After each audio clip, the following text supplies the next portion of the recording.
இன்னைக்கு சோஷியல் மீடியாவில் நாங்கள் எல்லாருமே கொமனா பார்த்துட்டு இருக்கிற ஒரு நியூஸ், அது பங்களாதேஷ்ல நடந்துட்டு இருக்கிற ஒரு ப்ரொட்டஸ்ட். நாங்கள் எங்க பார்த்தாலுமே Bangladesh go down, Bangladesh end, பங்களாதேஷோட பிரதமரே ராஜினாமா பண்ணிட்டு நாட்டை விட்டு தப்பி ஓடிட்டாருன்னு நிறைய நியூஸ் நாங்கள் பார்த்துட்டு இருக்கிறோம். என்னோட சொன்னா இன்னைக்கு பங்களாதேஷ்ல ஒரு பெரிய ஒரு கலவரம் நடந்துட்டு இருக்குது.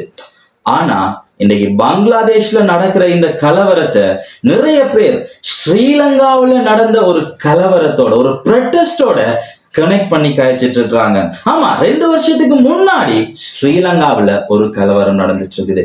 இன்னைக்கு சரியா 2 வருஷம் கழிச்சு பங்களாதேஷ்ல ஒரு ப்ரொட்டஸ்ட் நடந்துட்டு இருக்குது. இந்த ஸ்ரீலங்காவில் நடந்த ப்ரொட்டஸ்டுக்கும் பங்களாதேஷ்ல நடந்துட்டு இருக்கிற இந்த ப்ரொட்டஸ்டுக்கும் கனெக்ட் பண்ணி கதைக்கிற அளவுக்கு என்ன நடந்தது, ஸ்ரீலங்காவில் 2 வருஷத்துக்கு முன்னாடி என்ன ப்ரொட்டஸ்ட், என்ன கலவரம் நடந்தது, இன்னைக்கு பங்களாதேஷோட அப்டேட், இன்னைக்கு என்ன நிலைமையில பங்களாதேஷ் இருக்குது, நான் எல்லாத்தையுமே ஒவ்வொன்றா சொல்றேன். வாங்க வீடியோவை கண்டினியூ பண்றேன், வீடியோக்குள்ள போகலாம். பட் இந்த வீடியோக்குள்ள போறதுக்கு முன்னாடி இன்னையான வீடியோஸை நீங்க பார்க்கணும்னு சொன்னா நம்ம சேனலை சப்ஸ்கிரைப் பண்ணிக்கொள்ளுங்க, உங்களோட ஃப்ரெண்ட்ஸோட இந்த வீடியோவை ஷேர் பண்ணுங்க. வாங்க வீடியோக்குள்ள போகலாம். நான் டிவோன், இது நம்ம சேனல் மிஸ்டர் டிவோன். வாங்க.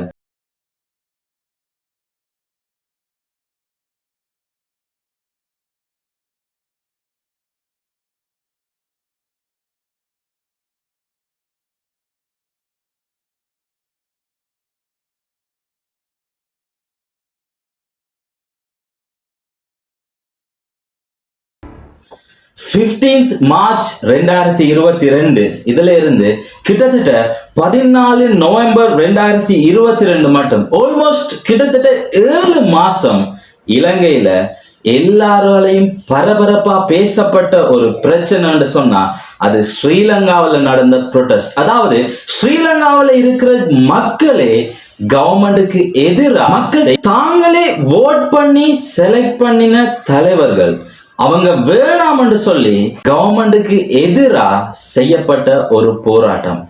சரியா 13ஆம் தேதி ஏப்ரல் மாசம் ஜனாதிபதியோட செயலகத்துக்கு முன்னுக்கு போய் ஜனங்கள் எல்லாருமே ஆர்ப்பாட்டம் செய்யற அளவுக்கு இந்த பிரச்சனை ஸ்ரீலங்காவில் பெரிய ஒரு போராட்டமா இருந்திருக்குது. இப்படி ஸ்ரீலங்காவில் இருக்கிற அந்த மக்களே தங்களுடைய கவர்மெண்ட்டுக்கு எதிராக ஏன் ஒரு கலவரத்தை செய்யணும்னு சொன்னா அதுக்கான காரணம் 2019 கோவிட்டுக்கு பிறகு ஸ்ரீலங்காவில் ஏற்பட்ட பொருளாதார பிரச்சனை ஒரு முக்கிய காரணமா இருக்குது.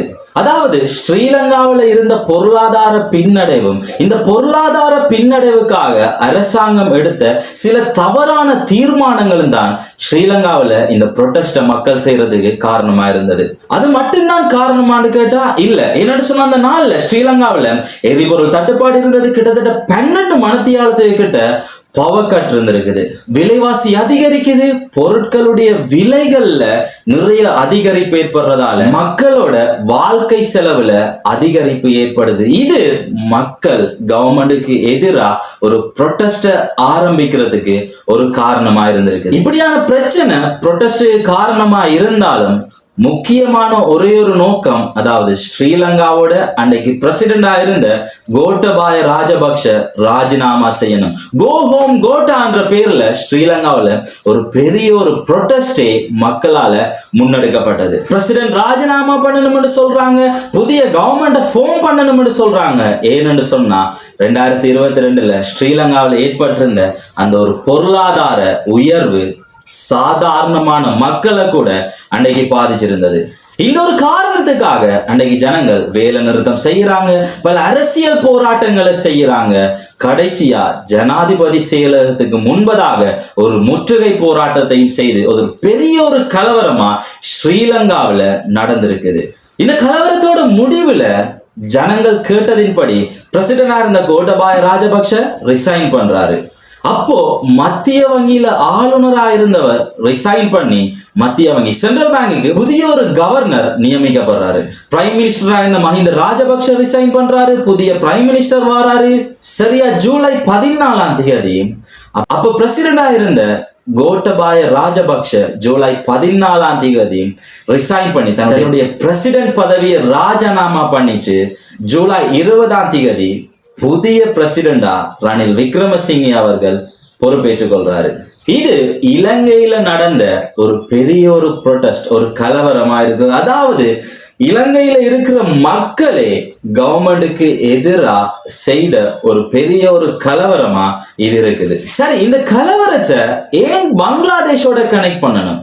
இன்னைக்கு பங்களாதேஷ்ல நடந்துட்டு இருக்கிற கலவரமும் ஸ்ரீலங்கால நடக்கிற கலவரமும் ஒன்றாண்டு கேட்டா ஆமா ஈக்குவல் தான். இதை இன்னைக்கு ஏன் பங்களாதேஷோட கனெக்ட் பண்ணணும்? பங்களாதேஷ்ல இருக்கிற மக்களே சோசியல் மீடியாவில் கண்டினியூவா சொல்ற ஒரு விஷயம் அது என்னன்னு சொன்னா, ஸ்ரீலங்காவில் 2 இயர்ஸுக்கு முதல் நடந்த அந்த ப்ரொடெஸ்ட பார்த்து தான் தாங்களும் இந்த ப்ரொடெஸ்ட ஸ்டார்ட் பண்ணினதா நிறைய கமெண்ட்ஸ் நாங்க சோசியல் மீடியாவில் பார்த்துட்டு இருக்கிறோம். எஸ், ஸ்ரீலங்கால நடந்தது போலத்தான் பங்களாதேஷ்லயும் இந்த ப்ரொடெஸ்ட் நடந்திருக்குது. பங்களாதேஷ்ல அரச வேலைகளுக்கு அந்த இடஒதுக்கீடு பெர்சன்டேஜ்ல ஒரு மாற்றம் ஏற்படணும் என்று சொல்லி ஆரம்பிக்கப்பட்ட ஒரு பிரச்சனை, அதுக்கப்புறம் படிப்படியா அந்த நாட்டோட பிரதமர் ஷேக் ஹசீனா என்றவங்க பதவி விலகணும் என்ற அளவுக்கு இந்த பிரச்சனை பெருசா போயிட்டு இருக்குது. பங்களாதேஷ்ல இன்டர்நெட்டை பிளாக் பண்றாங்க. இந்த கலவரம் பெரிய அளவுல இது இஷ்யூவா போயிட்டு இருக்குது. இதால தன்னோட பிரதமர் தன்னோட பதவியை ராஜினாமா பண்ணிட்டு அவர் பங்களாதேஷை விட்டு வெளியில போறார். இது எல்லாமே நாங்கள் சோசியல் மீடியாவில் அறிஞ்சிருக்கிற ஒரு விஷயமா இருக்குது. ஆனா இந்த கலவரத்துல நாங்க நிறைய பேர் அறியாத இன்னொரு பக்கமும் இருக்குது. இன்று வரைக்கும் 1200 பேருக்கும் அதிகமானவங்க அங்க கொல்லப்பட்டிருக்கிறாங்கன்னு சொல்லப்படுது. இதுல குழந்தைகள் உட்பட 20,000 பேருக்கு மேல ஹாஸ்பிட்டல்ல காயமடைஞ்சு அட்மிட் ஆயிருக்காங்கன்னு சொல்லியிருக்கிறாங்க. 12,000க்கு மேற்பட்டவங்களை இன்னைக்கு போலீஸ் அரெஸ்ட் பண்ணி இருக்கிறாங்க. இதுல 45க்கு மேற்பட்டவங்க ப்ரொடெஸ்ட் பண்ணாத சாதாரண மக்கள் செத்து போயிருக்கிறாங்க. இதுல 32க்கும் அதிகமான குழந்தைகள் செத்து போயிருக்கிறாங்க. இப்படி நாங்க நிறைய பேர் அறியாத இன்னொரு பக்கமும் பங்களாதேஷ் ப்ரொடெஸ்ட்ல இருக்குது. ஸ்ரீலங்காவில் நடந்த ப்ரொடெஸ்ட்ல இப்படியான விஷயம் நடக்கலையான்னு கேட்டா நடந்திருக்குது. ஆனா பங்களாதேஷோட கம்பேர் பண்ணிக்கல இவ்வளவு அதிகமா இல்லைன்னு தான் சொல்லணும். கிட்டத்தட்ட 250 பேருக்கு கிட்ட காயப்பட்டு ஹாஸ்பிட்டல்ல அட்மிட் ஆயிருக்காங்க. 600 பேருக்கு மேல இந்த ப்ரொடெஸ்டால ஸ்ரீலங்காவில் அரெஸ்ட் பண்ணியிருக்காங்க. என்னதான் ஸ்ரீலங்காவை பங்களாதேஷ்ல நடந்துட்டு இருக்கிற இந்த ப்ரொடெஸ்டோட கனெக்ட் பண்ணி கதைச்சாலுமே இன்னைக்கு பங்களாதேஷோட நிலைமை கொஞ்சம் கிரிட்டிக்கலா இருக்குன்னு தான் நாங்க சொல்லணும். இன்னைக்கு பங்களாதேஷ்ல புதிய ஒரு தலைவரா முகமது யூனஸ் என்றவர், அதாவது நோபல் பரிசு பெற்ற ஒருவர் இன்னைக்கு பதவியேற்றிருக்கிறாரு. இன்னைக்கு அவரு தான் புதிய கவர்மெண்ட லீட் பண்றதுக்காக சூஸ் பண்ணிருக்காங்க. ஏன்னு சொன்னா இன்னைக்கு பங்களாதேஷ்ல நடந்துட்டு இருக்கிற கலவரத்தை ஸ்டாப் பண்ணணும், மக்களுக்கு கவர்மெண்ட் மேல நம்பிக்கையை கொண்டு வரணும். இன்னைக்கு இந்த முகமது யூனஸ் என்றவர் மேல இந்த எல்லா டாஸ்க்கும் வந்திருக்கு. அதாவது கலவரத்தை ஸ்டாப் பண்ணி கவர்மெண்ட் மேல நம்பிக்கையை மக்களுக்கு கொண்டு வர வேண்டும் என்ற ஒரு பெரிய ஒரு டாஸ்கோட இன்னைக்கு முகமது யூனஸ் என்றவர் பதவியேற்றிருக்கிறாரு.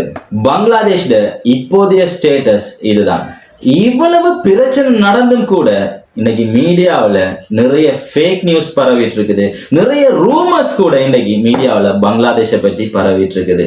இன்னைக்கு இந்த ஒரு ப்ரொடெஸ்ட் மத வன்முறையா மாறுறதுக்கு கூட நிறைய சந்தர்ப்பங்கள் இருக்குன்றது நாங்க சோசியல் மீடியாவில் பார்த்துட்டு இருக்கோம். அதுக்கு காரணம் என்னன்னு சொன்னா இன்னைக்கு பங்களாதேஷ்ல இருக்கிற கோயில்கள் உடைக்கப்பட்டிருக்குது. அங்க இருக்கிற நகைகள், பெருமதியான சொத்துக்கள் சூறையாடப்பட்டிருக்குது. பங்களாதேஷ்ல இருக்கிறவங்க என்ன செய்யறாங்கன்னு சொன்னா அவங்களோட கோயிலை அவங்களே பாதுகாத்துட்டு இருக்கிறாங்க. யாரா இருந்தாலும் சரி, மதத்தால இனி ஒரு பிரச்சனை உருவாகிறதுக்கு நாங்க யாருமே அக்செப்ட் பண்ணக்கூடாது. பங்களாதேஷ்ல இன்னைக்கு இவ்வளவு பிரச்சனை நடந்துட்டு இருந்தாலும் 2 வருஷத்துக்கு முன்னாடி ஸ்ரீலங்காவில் ஒரு பெரிய ஒரு ப்ரொடெஸ்ட் நடந்திருந்தாலும் இன்னைக்கு மதத்தால இனி ஒரு பிரச்சனை வாரத்துக்கு நாங்க இடம் கொடுக்க கூடாது என்ற ஒரு விஷயத்தை சொல்லிக்கொண்டு இந்த வீடியோவை நான் இதோட முடிக்கிறேன். இன்னைக்கு காசாவில் இஸ்ரவேல்ல மதத்தால் ஒரு பெரிய ஒரு யுத்தம் நடந்துட்டு இருக்குது. இனி மதத்தால ஒரு பிரச்சனை உருவாகிறதுக்கு அக்செப்ட் பண்ண கூடாது என்ற ஒரு விஷயத்தை சொல்லிக்கொண்டு இதோட இந்த வீடியோவை நான் முடிக்கிறேன். அடுத்த ஒரு வித்தியாசமான ஒரு வீடியோவில் நான் உங்களை சந்திக்கிறேன். அது வரைக்கும் நம்ம சேனலை சப்ஸ்கிரைப் பண்ணுங்க, உங்க ஃப்ரெண்ட்ஸோட ஷேர் பண்ணுங்க. இன்னொரு வீடியோவில் சந்திக்கும் வரைக்கும் பாய்.